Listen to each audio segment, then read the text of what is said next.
Welcome all. Today we discuss the concept probability mass function and probability density function in a probability theory.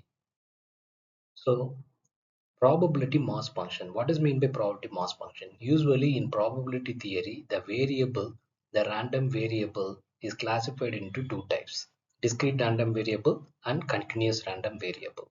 So discrete random variable, the respective distribution, what we call it is a probability mass function. Actually, it assigns probabilities to each possible value that the random variable can take. That is what probability mass function. Notation. Here we use three different notation. First capital X, then small x, then probability of, that is P of capital X is equal to X. So capital P denotes probability. Capital X denote discrete random variable and small x denote a specific value of the respective random variable. So probability of x is equal to x.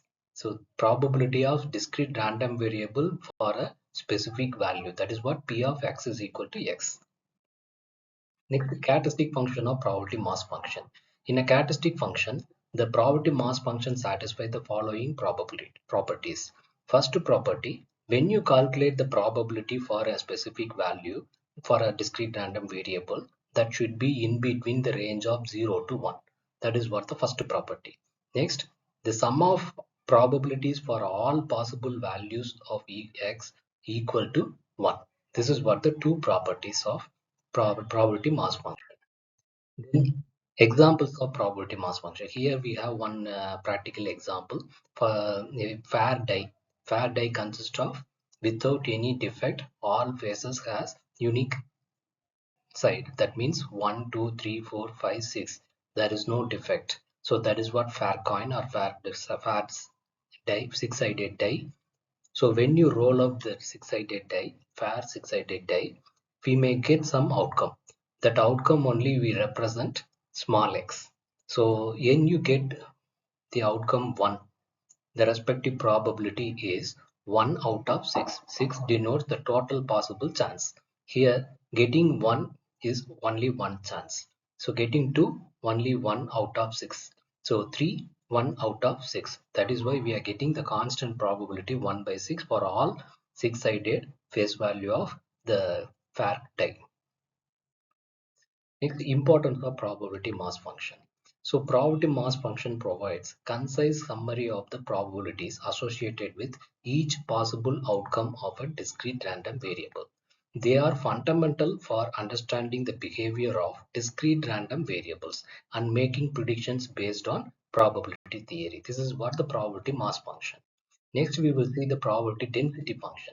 Probability density function is a function which describes the probability distribution of a continuous random variable.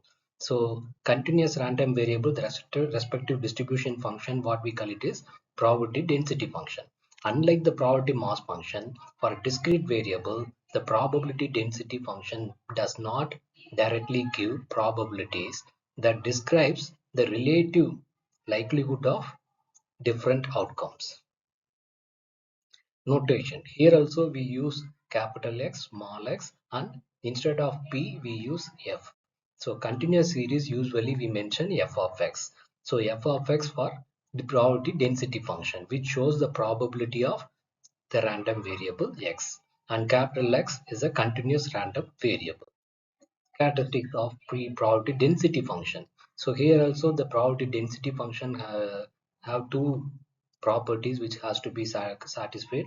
First one, the probability function should be greater than or equal to 0 for all the random variable x. It should be positive. That means it should be positive.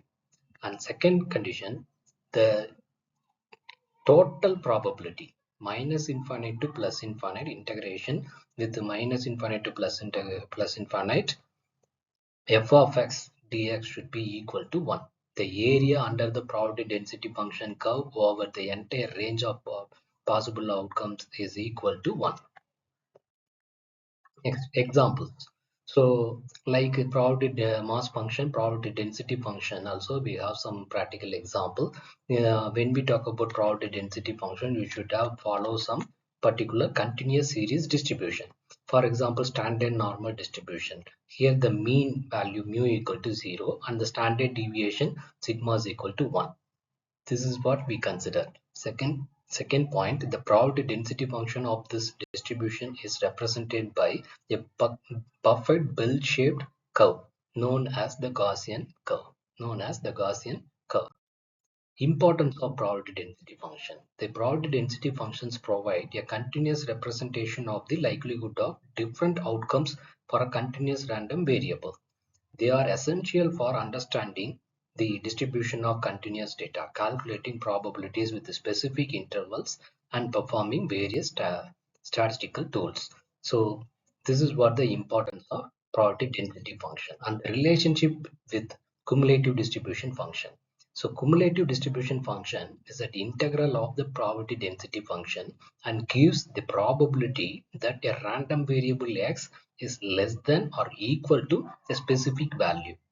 Then the probability density function and cumulative function are related through integration, like a capital F of x. Here the capital F of x denotes cumulative distribution function. Small f of x is the probability density function. Capital F of x is cumulative distribution function. It denotes integral minus infinite to a specific value. That is what small x. F of t dt. So this is what the relationship with cumulative distribution function and probability density function. Thank you.